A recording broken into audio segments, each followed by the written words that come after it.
pessoal, bom vê-los de novo em mais um videocast sobre Kanban. Estamos com o Rodrigo, bem-vindo Rodrigo, e hoje ele vai falar um pouquinho dos princípios e práticas do Kanban, e eu vou voltando com as perguntas. No vídeo anterior a gente falou um pouco sobre visualização e limites, e como eu mencionei, a visualização de um quadro, usando o mapeamento do seu fluxo, usando o sistema puxado, geralmente o quadro é o ícone do método Kanban, como eu mencionei no vídeo anterior. Só que é uma miopia você achar que o método Kanban é somente o quadro. Para falar a verdade, no nosso treinamento a gente fala mais sobre os aspectos que são complementares ao quadro, que são igualmente importantes. Primeiro vamos falar um pouco sobre os princípios, e quando nós falamos sobre princípios de um determinado método, nós enxergamos isso como o que você tem que concordar para você começar a usar o método. Tá? Se a gente pegar, por exemplo, o método Scrum, para você começar a utilizar Scrum, você tem que topar ter um time auto-organizado, você tem que topar, por exemplo, usar um ciclo time box, tem que topar usar os papéis e as cerimônias que o Scrum prega. E no Kanban, essas restrições para você começar a utilizar o método, elas são bastante leves, elas são bastante... exigem muito pouco da empresa ou da organização. Bom, o primeiro princípio do método Kanban é: comece com o que você já faz hoje. Como eu expliquei no primeiro vídeo, a ideia do Kanban é ser uma abordagem evolucionária. E inicialmente, quando você começa com o Kanban, você mexe praticamente nada do que você já faz hoje. Da mesma forma que o primeiro princípio dá uma segurança para o gestor começar com o método Kanban, o segundo, que é concordar com uma abordagem evolucionária, como eu mencionei lá no primeiro vídeo, mostra para nós que a ideia do Kanban não é continuar tudo do jeito que está hoje na empresa. A ideia é: comece com o que você faz hoje, mapeie isso, por exemplo, numa visualização do seu processo, e use a abordagem evolucionária para mudar de forma gradativa, de forma incremental. Uma outra coisa aqui, que também é um princípio que estaria relacionado com o primeiro, que seria comece com o que você faz hoje, é inicialmente respeitar papéis, respeitar cargos, respeitar o processo que a empresa já usa hoje.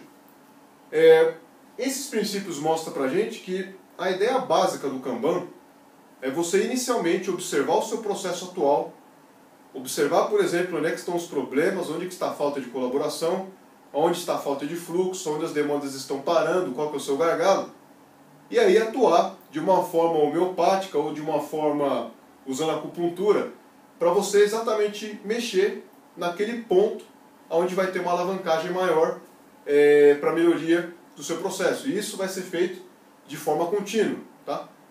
Continuamente você vai buscar uma abordagem evolucionária, que é o que está aqui no nosso segundo princípio. Como eu falei, os princípios seria aquilo que você tem que topar para começar a usar um determinado método. E como vocês estão vendo, o Kanban ele é bem pouco restritivo. Se você chegar, por exemplo, para o seu gestor, para o diretor da sua empresa ou para o dono da sua empresa, olhando esses princípios, ele vai sentir segurança para começar a implementação de Kanban na sua organização.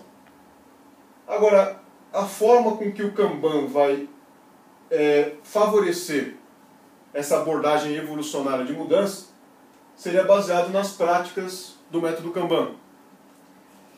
Visualizar o processo e limitar o trabalho em progresso são duas práticas que eu comentei no segundo vídeo da nossa série aqui dos videocasts. Agora, não é só isso o método Kanban.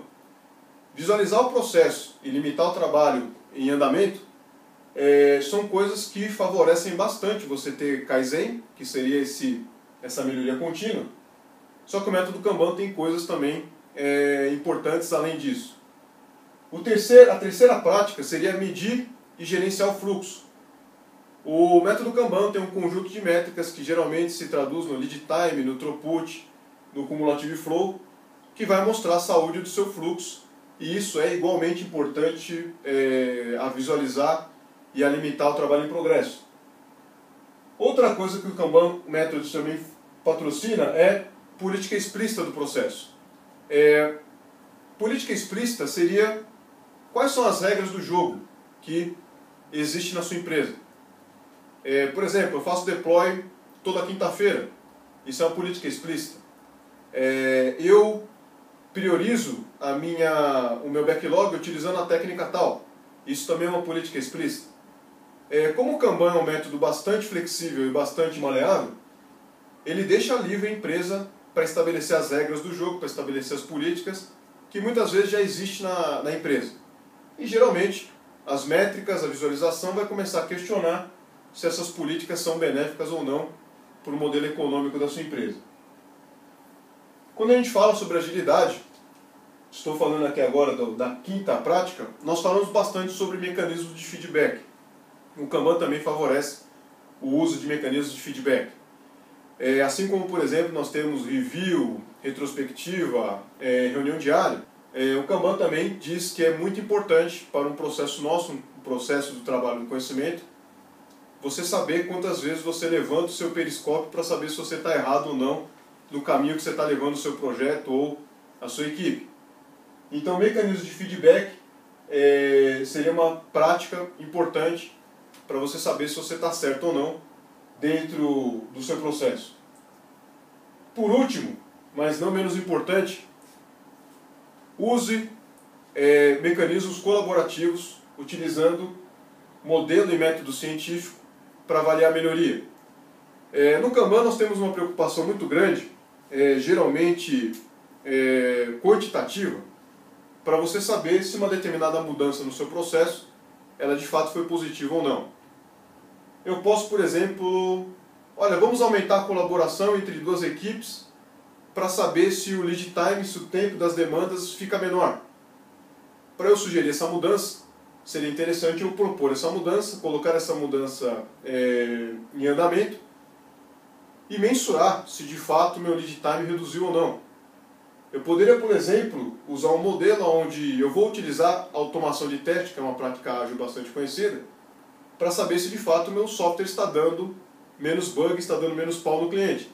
Então o que acontece? No Kanban, a gente tenta, sempre que possível, usar uma abordagem quantitativa para avaliar se o meu processo está melhorando ou não.